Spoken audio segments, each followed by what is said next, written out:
The hospital corridor wasn't loud the way people expected a hospital to be.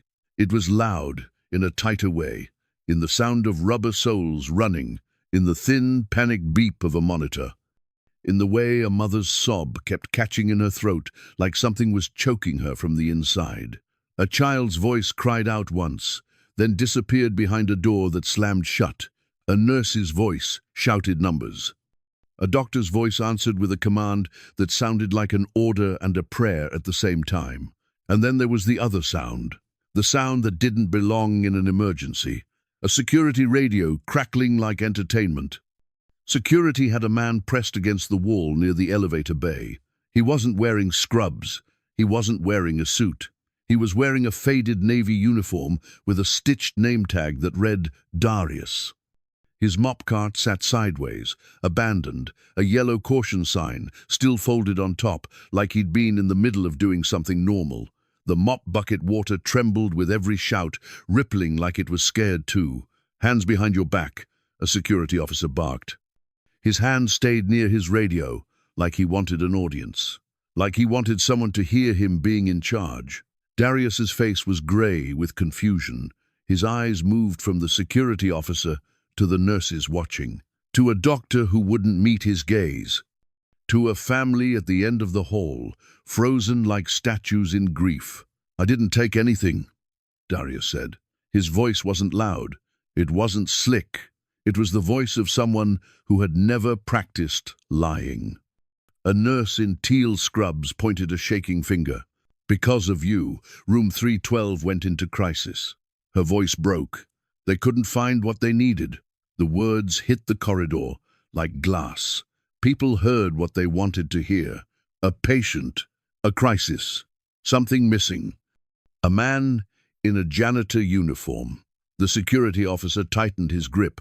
"You're being detained pending police arrival." "Police!" Darius whispered. His eyes flashed with a kind of fear that wasn't about jail. It was about the fact that once a uniform like his got labeled, nobody ever listened again. "Just tell the truth," the nurse cried.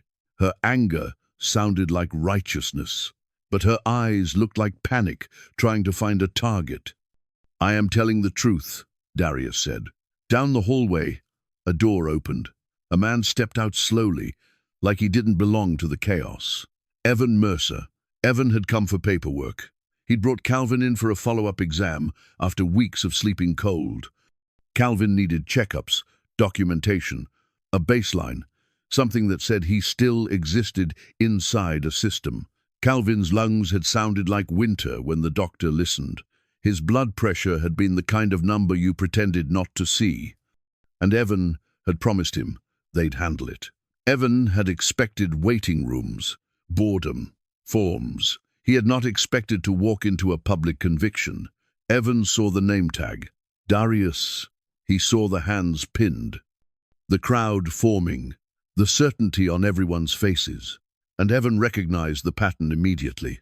A human being was being turned into a solution. A problem was being compressed into one person because it was easier than the truth. Evan stepped forward, not fast, not aggressive, just enough to interrupt the momentum.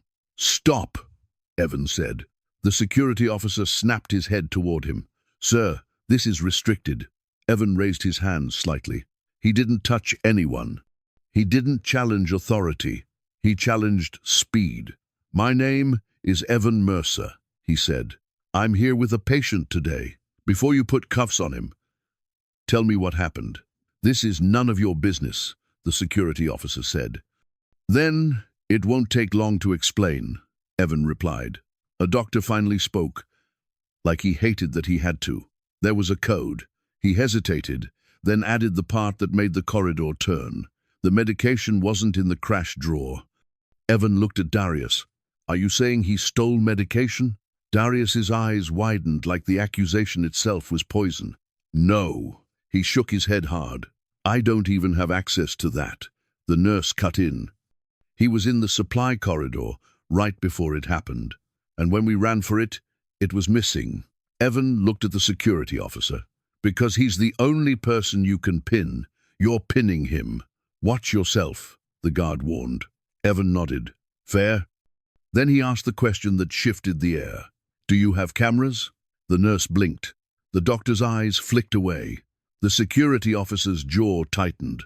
Evan repeated it, slower. "Do you have cameras in this corridor and at the supply room doors?" "That's internal," the guard said. "Then keep it internal by not arresting the wrong person in public," Evan said. A silence settled, thin and tense. The kind of silence that only happens when the truth threatens the shortcut. Darius's voice came out smaller. "Sir, I was just doing my job." "What were you doing right before they grabbed you?" Evan asked. "I was cleaning a spill near pediatrics, room 317, Darius said. He nodded toward the far end. A kid was crying. Somebody dropped something. I put the sign out. He stared at the floor. "I didn't take anything. I don't take nothing. I just work." "We don't have time for this," the nurse snapped. Evan met her eyes. "You don't have time to get it wrong either." In the distance, the elevator dinged. A police officer stepped out. Evan felt the corridor tighten like a fist. He could feel the moment where stories became permanent. The police officer approached. "What's going on?" The security officer spoke quickly, like speed could replace facts. "Suspected theft. Possible medication diversion. We detained him." Diversion made heads turn. It sounded official.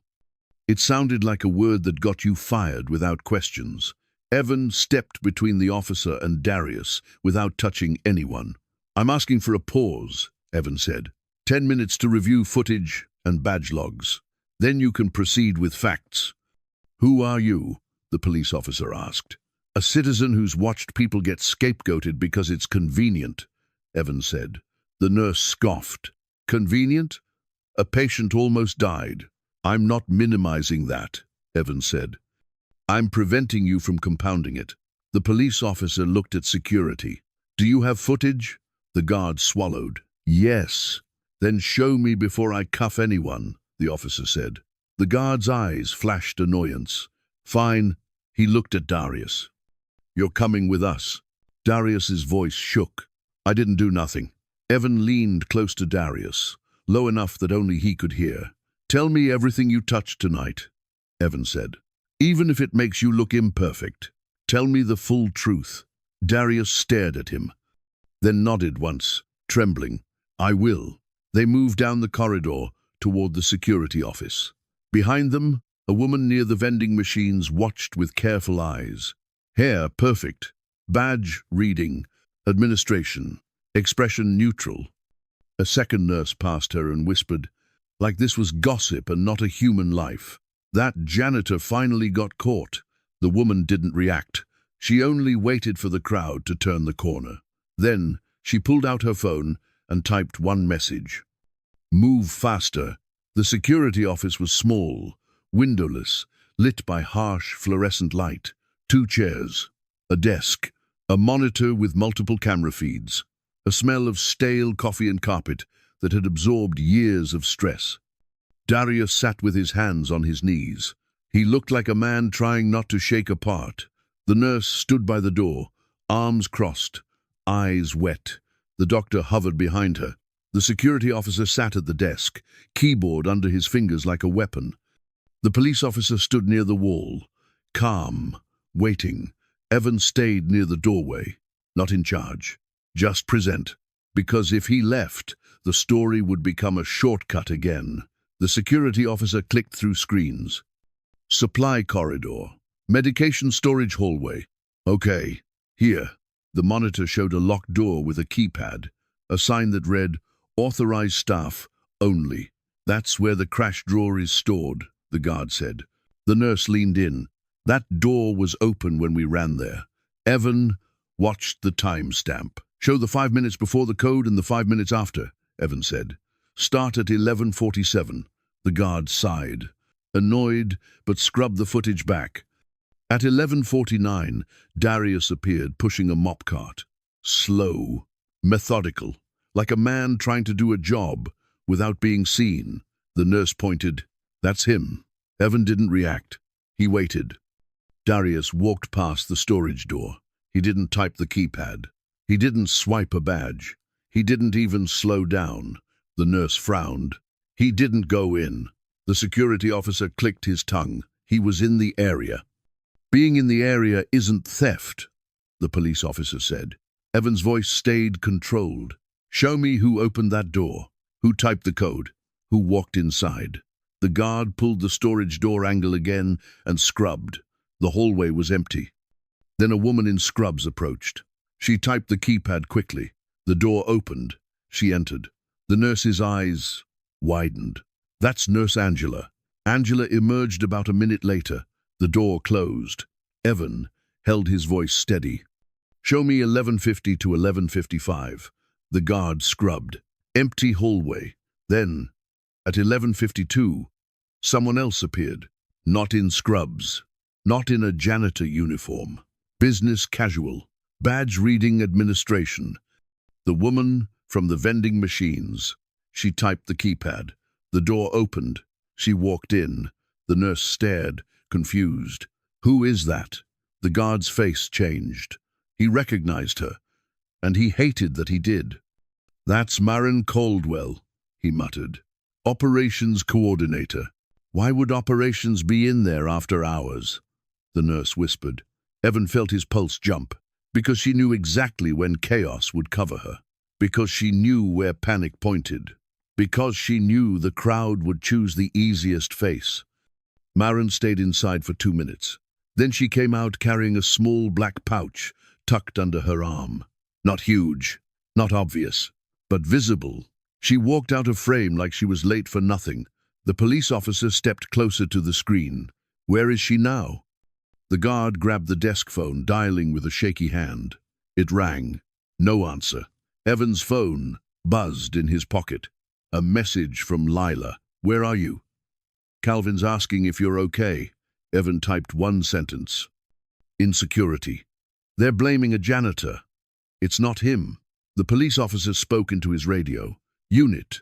Possible suspect leaving garage now. Block the exit. The security officer's shoulders sagged, like the room had lost gravity. The nurse stared at the screen like her brain couldn't accept what her eyes saw. Darius's voice shook. So I'm not going to jail? Not tonight, Evan said. But he didn't celebrate, because the damage was already happening.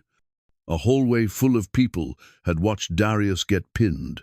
They had watched his dignity get stripped in public. That stain didn't wash out easily. Even if a camera cleared him, the memory would still exist in the building. And buildings remembered who they were allowed to blame. The security office door opened. Lila stepped in, fast, breathless.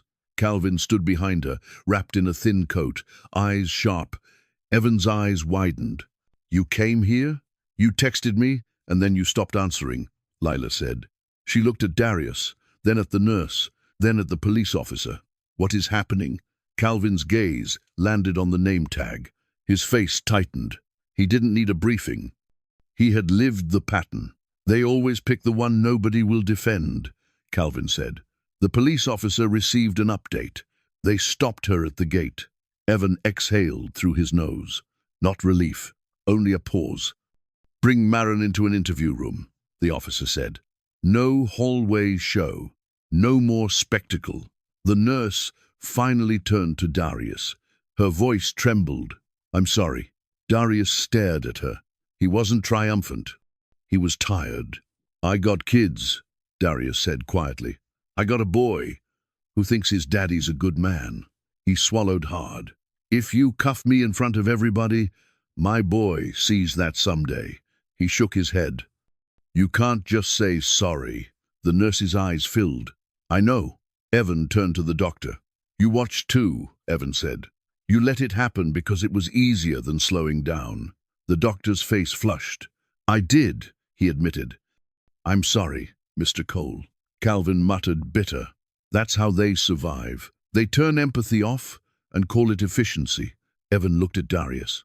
Tell me the full truth, Evan said. Has anyone asked you to clean that storage corridor late? Has anyone told you to be near that door at specific times? Darius hesitated, then nodded.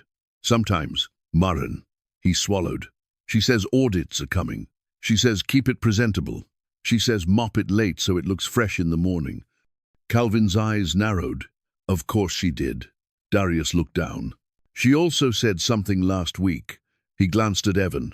She said if anyone asks, you were cleaning and you don't remember anything else. Leela's voice shook. That's not normal. That's instructions. Evan nodded. And it means this isn't one night. It's a pattern that finally got caught on the wrong camera. The police officer said, if this involves controlled meds, it becomes criminal. He looked at Darius. You're not free yet. You're a witness. Darius's eyes filled. I didn't do nothing. That's why you're a witness, Evan said, and you're getting counsel. Tonight, before anyone rewrites you as an option again. The corridor outside security began to buzz. Footsteps, whispers, phones. That low electricity of a building, realizing it might become a headline. Then Maren Caldwell was escorted in by officers. She looked composed. Too composed, not frightened, annoyed. As she passed the open doorway, her eyes landed on Darius, then Evan, then Calvin, then Lila. For half a second, her composure cracked. Not fear, recognition. Then she smiled, a small, controlled smile, like she still owned something. She walked past, like the cuffs were temporary, like the building was still on her side. She was taken into an interview room. Minutes passed. Then 20. Then 30. The police officer came out, jaw tight. She's denying everything, he said quietly. She's claiming she was moving supplies. She's calling it routine. Evan asked, did you search the pouch? The officer nodded. We did. Controlled substances, multiple vials. Some expired, some not. Lila's face drained. That means people could have died because somebody wanted a bag to go out the door, Evan said. Calvin's voice stayed calm. This is bigger than her, Calvin said. She's too calm. That calm comes from protection. Evan felt it too. The calm wasn't confidence. It was leverage. The hospital administrator approached fast, suit crisp, badge heavy.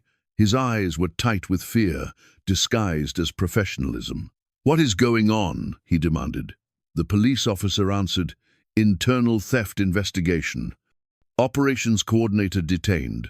Maren Caldwell, the administrator repeated. His shock looked practiced. Evan watched his face. Too controlled, too immediate. Like he'd already rehearsed this moment in his head, hoping it never came. What's your name? Evan asked. The administrator's jaw tightened. Dean Whitmore, Director of Operations. Calvin's mouth hardened. Director. The kind of title buildings protected because directors made problems quiet. Dean looked at Darius. Why is he here? The nurse spoke quickly. We thought he was involved. Dean's expression turned cold. You accused a janitor without evidence? His outrage sounded like performance. A person pretending to care after the trap failed. Dean turned to the police officer. This is a hospital. We cannot have chaos. Then you should have better controls, the officer said. Dean's face hardened. We will handle this internally. No, the officer said flatly. You won't. This is criminal. Dean's eyes flicked to Evan. Who are you? Someone who refuses to watch an innocent person get used as a shield, Evan said. Dean's jaw tightened. Remove them, he said to security. The security officer hesitated. He glanced at the police officer. He didn't move. Dean's expression tightened again. Then he pivoted like a man trying a different door. Mr. Cole, you should go home, Dean said. He tried to sound kind, but Evan heard the danger. If Darius went home, the building could rewrite the narrative without him.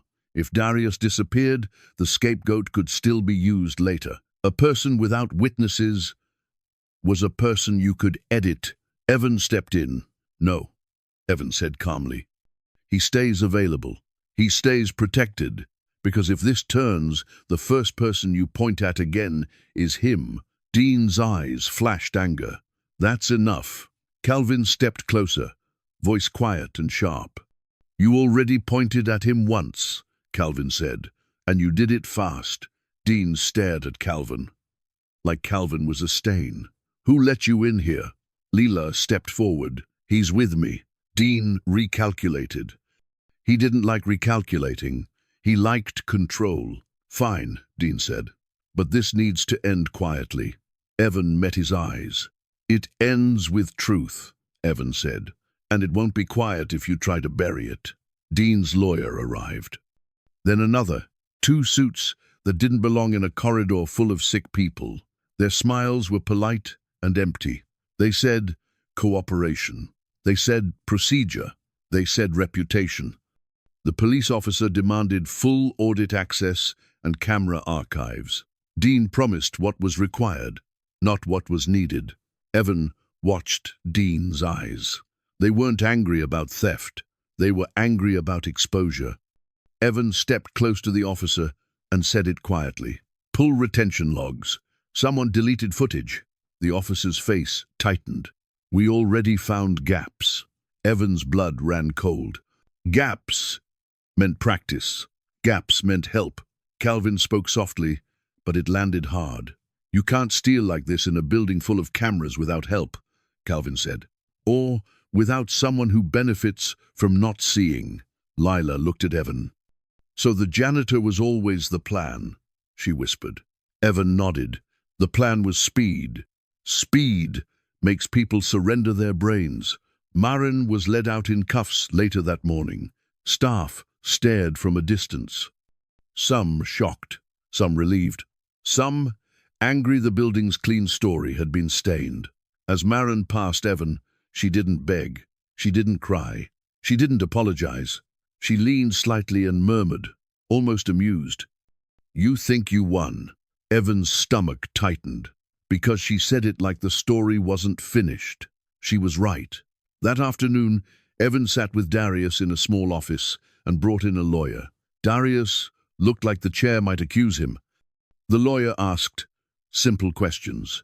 Shift, start, locations, directives, names, anything unusual, everything written down, everything time-stamped.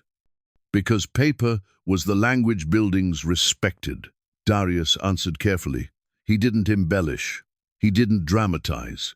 He had learned the world punished poor people for speaking too much. Then Evan asked the question that mattered most. Did anyone in security ever show up around the same time you were asked to mop that hall? Darius hesitated, then nodded.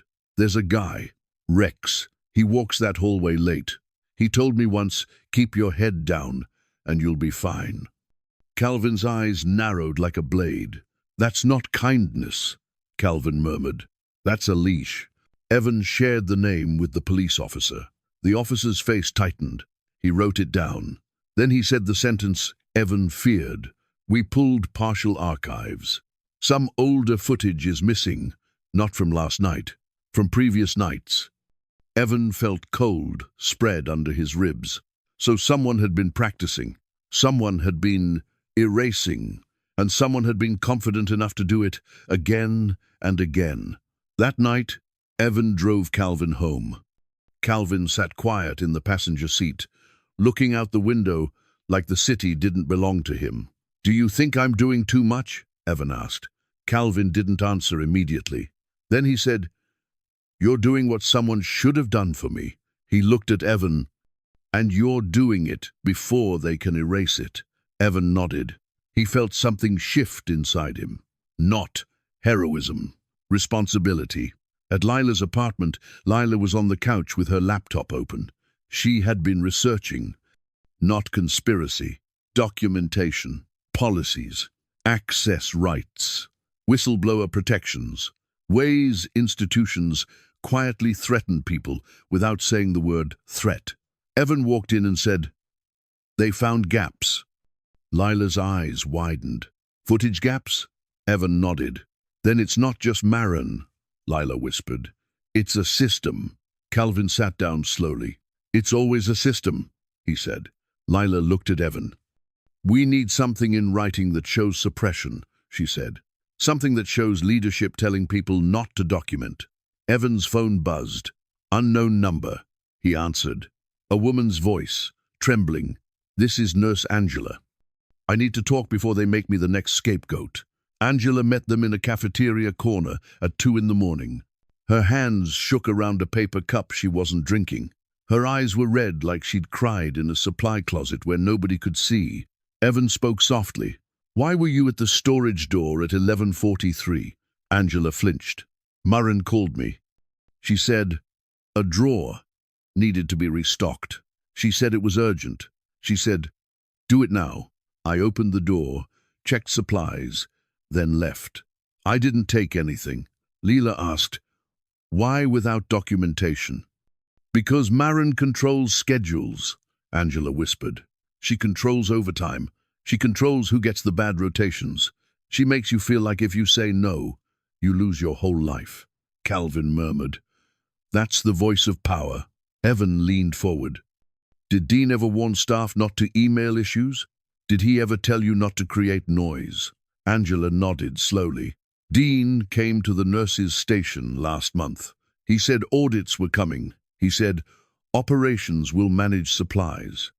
He said do not escalate outside chain. Avoid informal reporting. He smiled while he said it, but it felt like a warning. Do you have it in writing? Evan asked. Angela hesitated, then scrolled. Maybe. Then she found it. Here, a department message from Dean Whitmore. Supply issues will be handled through operations. Do not escalate outside chain. Avoid informal reporting. Evan stared. It wasn't a confession, but it was a lever, a directive designed to stop paper trails. And paper trails were exactly what kept people like Darius from being erased. Forward it, Evan said. Now. Screenshot it. Keep it. Angela did. Angela's eyes filled. What happens to me? If you tell the truth early, you're a witness, Evan said. If you stay quiet, you become an option. Angela nodded, terrified. They brought the statement to the officer that night. The officer listened, then did what the hospital hated. He asked for warrants. Hospital leadership resisted.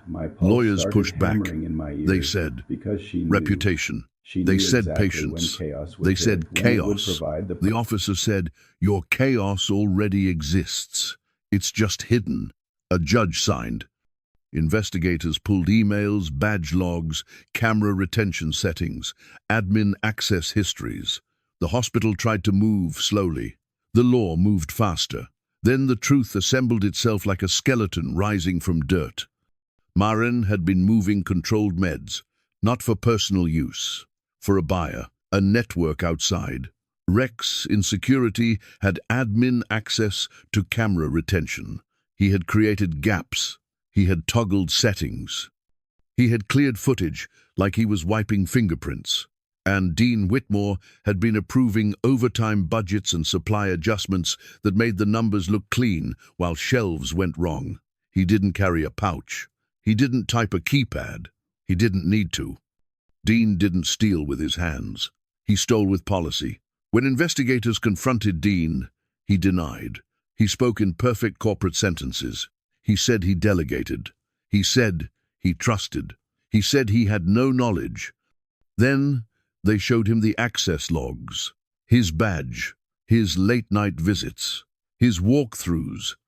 Near the storage corridor, Dean stayed calm until they played footage, a reflection in a glass cabinet. A man in a suit, Dean, standing near the storage door while Maren entered, watching, not touching, approving by presence. The kind of presence that made other people brave enough to do dirty work. The investigator asked, "What were you doing there?" Dean's calm finally cracked. Not fear, anger. "How dare you?" he hissed. "I kept this place running." "You kept it running by stealing from it," the investigator said.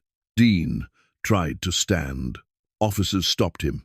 "You don't understand," Dean snapped. "You're going to ruin funding."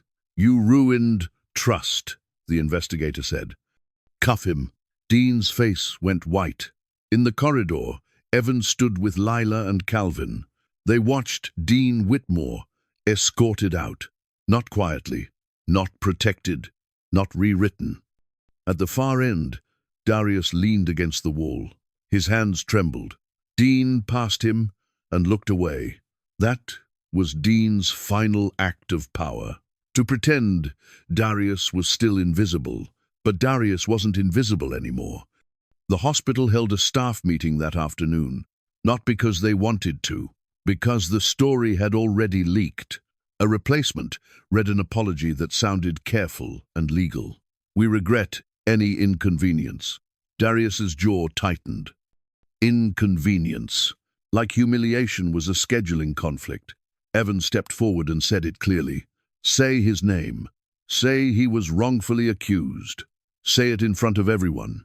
The replacement swallowed, then changed the script. "We acknowledge that Darius Cole was wrongly accused last night. We apologize. We will ensure no staff member is treated that way again." Darius stared forward. He didn't smile. He didn't nod. He just stood while the building finally spoke his humanity out loud. The nurse who had pointed at him stood in the front row. She looked like she wanted to disappear. She turned and mouthed, "I'm sorry." Darius didn't nod.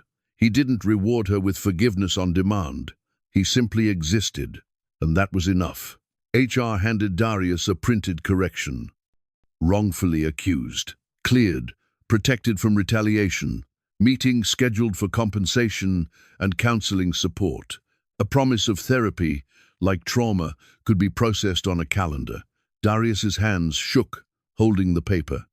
Not because it fixed everything, because paper was what the system respected.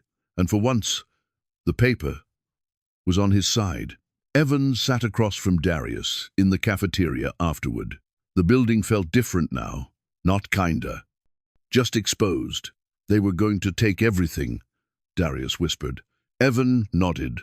"Yes, and you stopped it," Darius said. Evan shook his head. "Cameras stopped it. Logs stopped it. You telling the truth stopped it. People finally deciding not to move faster than facts stopped it." Darius stared at him. "You didn't have to." "I know," Evan said quietly. Darius swallowed. "You ever been on the wall?"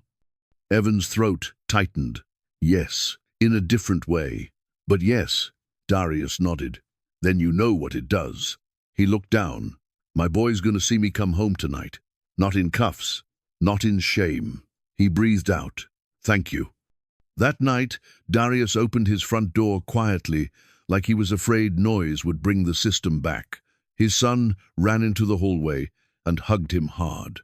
"Dad," the boy shouted, "you're home early." Darius closed his eyes and held on longer than usual. "Did you save somebody today?" the boy asked. Darius swallowed hard.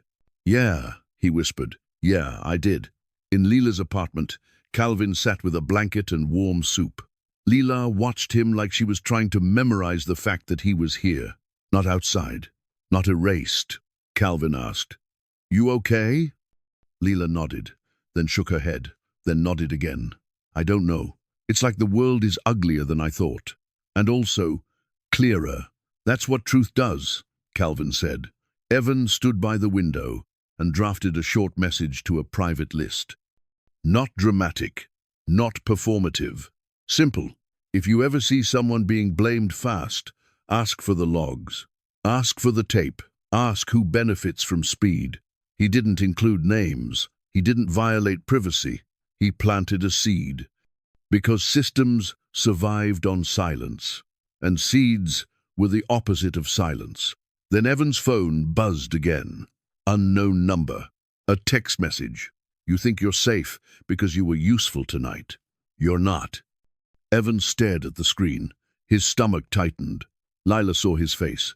"What is it?" Evan showed her. Calvin's eyes narrowed. "That's not Marin," Calvin said. "That's someone higher. Someone who thinks they can still control you." Evan's voice stayed calm, but cold. "Then they don't understand what changed." "What changed?" Lila whispered.